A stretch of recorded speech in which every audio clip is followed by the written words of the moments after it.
was all that was necessary. "Very good, Tess," says Miss Taylor. "Celie does have strong feelings for Shug. Is it possible for her, even though she is married, to be attracted to another woman?"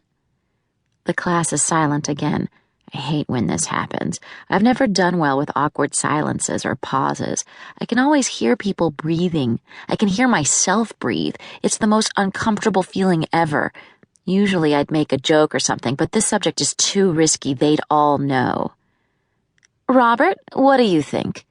Miss Taylor has caught another of Armstead Academy's finest in her talons now.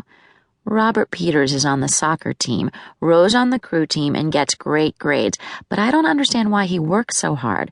His parents own a potato chip brand popular in New England, and Robert will inherit the company when he grows up. He always has a Gatorade bottle with him, full of piss-yellow Gatorade and vodka. He gets a little loopy from the booze by history, which is 2 periods away, but keeps it together enough that teachers don't notice. "I don't know, Miss Taylor. I've never been married, and I'm not a lesbian." Everyone laughs, this time including me. I don't really mean it, but the fake laugh is high school protocol. Everything's a lark when you're rich and handsome like Robert. Why upset the status quo? Though I'm not one to talk. My dad's a surgeon. My parents are both originally from Iran and think education is the most important thing. To give them credit, Armstead has facilities and resources beyond those of a lot of small colleges. We have a sleek fitness gym to train Olympic athletes. We've had 2 in the past 8 years, and our dining hall is like a castle out of Harry Potter. At first, when I came here in 9th grade, I really loved the place. I got along with everybody. I loved my classes, and I enjoyed sports. It all kind of went awry after meeting Anastasia this past summer at a Global Young Leaders of the Future camp, where we spent 2 weeks having mock debates while representing our countries in the United Nations. I was put in the Algeria group, the only Middle Eastern country other than Israel represented. Anastasia was representing Ghana, but she was from France. Anastasia had a red birthmark near her eyebrow that she didn't seem at all self-conscious about. One day she cornered me in the dorm lounge and talked to me about the concept of privilege and how I was a naive, spoiled girl who didn't know anything about the world around me. I found her fascinating. By the time the Festival of Nations came around, where we all dressed up in inappropriate ethnic garb from our represented countries, Anastasia came up to me while I wore a hijab and she was wearing a dashiki, which was clearly meant for a man. We looked ridiculous, but we had been talking for days about our favorite musicians, her melodramatic poems, and my crap photography skills, and by this time, there was this tension between us. I had no idea what the tension was. I just knew I shouldn't pursue it, but I couldn't stop thinking about it either.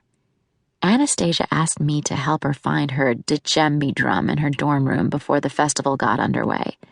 We went upstairs to her room, and she locked the door. She swung me around by my arm and asked me if I'd ever been properly kissed before. I thought back to playing spin the bottle in 6th grade and kissing Andrew Cassidy. His kiss tasted like Fritos, a snack I can't stand. Then there had been my semi-formal date, Greg Crawford. We kissed for 10 minutes. I wanted to feel something, but I didn't. So here was Anastasia, gently tugging at my hijab-covered arm, breathing softly on my lips, looking at the shape of my eyebrows and pushing back my headscarf with her other hand. I told her that no, I didn't think I had been properly kissed. And then it happened. She inched closer. My ears were warm enough to heat up a hot pocket. My stomach felt the way it had on the Thunderbolt coaster at Six Flags, New England. I wondered if Anastasia would know that I practiced kissing on my pillow and could never quite figure out where my tongue was supposed to go. All my wondering was put to rest when our lips met. The kiss started slow, her lips figuring me out, asking whether it was okay to continue their dance.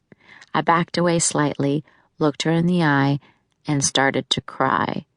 And then I knew for sure what I had been trying to avoid for so long. Everything rushed to the surface. I cried as I remembered throwing the dress I had received for my 3rd birthday on the floor. I cried as I remembered wanting to be best friends with a girl in 5th grade because she was so pretty. I cried as I remembered always rescuing the girl, played by a stuffed animal while pretending to be Indiana Jones. I cried and Anastasia kissed my lips again, this time aggressively, her tongue asking for acceptance. We missed the festival, but we couldn't have cared less.